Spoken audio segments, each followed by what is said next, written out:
and welcome to Old Ways Gardening and Prepping. My name is Teresa. I'd like to welcome you out to my backyard on this beautiful late evening where we're going to get busy planting some calendula. This calendula was gifted to me by Red, one of the owls, and I am so looking forward to planting it. He made sure it was sealed really good. Calendula is an amazing medicinal herb. It's good for wounds, sore muscles, also for rashes and burns. And a lot of people don't realize they are also edible. You can eat the petals. Now, most of your medicinal part of the calendula. There we go. I won the battle. Sorry about that, everyone. I should have looked at it before I started to plant it. Now, a lot of people don't realize that the real medicinal part of calendula is not the yellow petals. It has some medicine in it, but it's the lesser amount of medicine.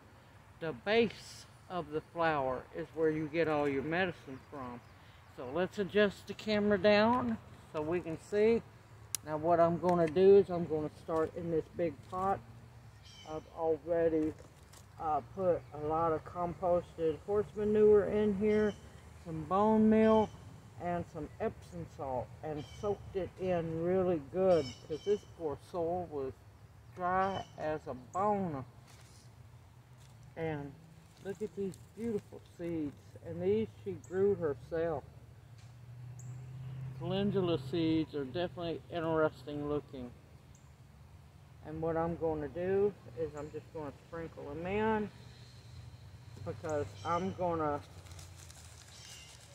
transplant them from here out around the garden and all around because I want a lot of calendula plants because I want to do a lot of harvesting.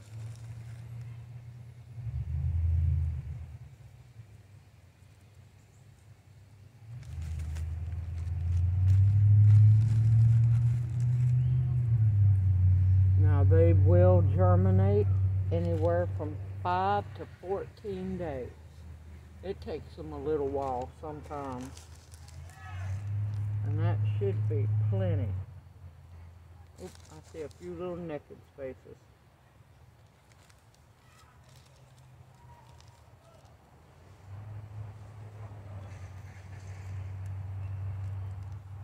Now I'm going to cover them up. You want to cover them about a ½ inch. And of course the soil is dry, but I'm going to moisten it very well here in a bit. Now calendula loves to grow in full sun.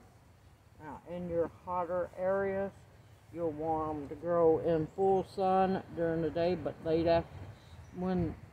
afternoon when the sun gets the hottest is when you'll want to have a little shade on them. But other than that, they absolutely love the sun. They will grow in part shade, but they won't be as vibrant as if they grew out in full sun.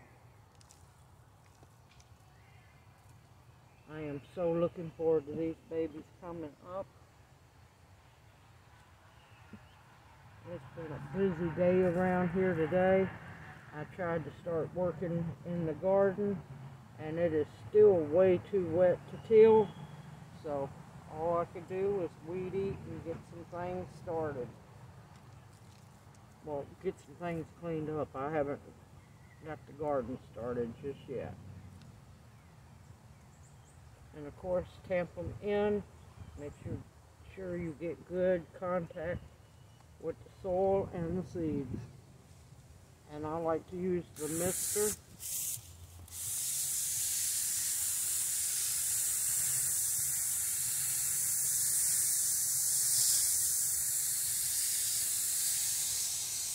You want to make sure that your soil stays nice and moist, but not a swamp, because you want them to have just enough moisture to germinate. One didn't want to cover up. Can't have that. They all got to be covered up.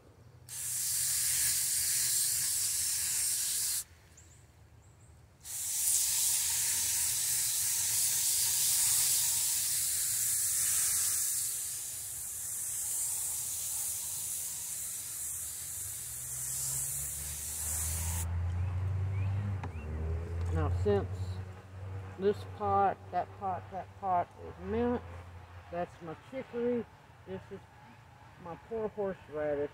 I'm hoping one year to have a big horseradish root. I need to get some more horseradish, wild lettuce, and my carrots. I know exactly what's going to be coming up in this pot. Now, if you have multiple empty pots all together, definitely make sure that you make a label for it. And I am looking forward to having a whole lot of calendula growing all around. Make sure you don't see any little green seedlings. If you see any green seedlings, get those out, because you don't want any competition with your calendula, so they can grow very well and thrive. And once it's time to transplant them out, I will definitely bring you back for it. Let's move the camera. I should have paused it. But simple, easy, anybody can plant seeds. You just got to believe in yourself. And I'm looking forward to this beautiful calendula. Now, and of course I'll have more information about calendula when I go to harvest it. And I will have some information in the description box below as well. Simple, easy, anybody can grow this beautiful herb. And it is in the sunflower family. It is nowhere near being related to dandelions. I've heard a lot of stuff going around. And they are more related to the sunflower family, even though they have their own part in there. Simple, easy, anybody can do this. You just have to believe in yourself, have the containers to start it in. Now, of course, I started a whole lot of seeds. You don't have to start the seeds as many as I did.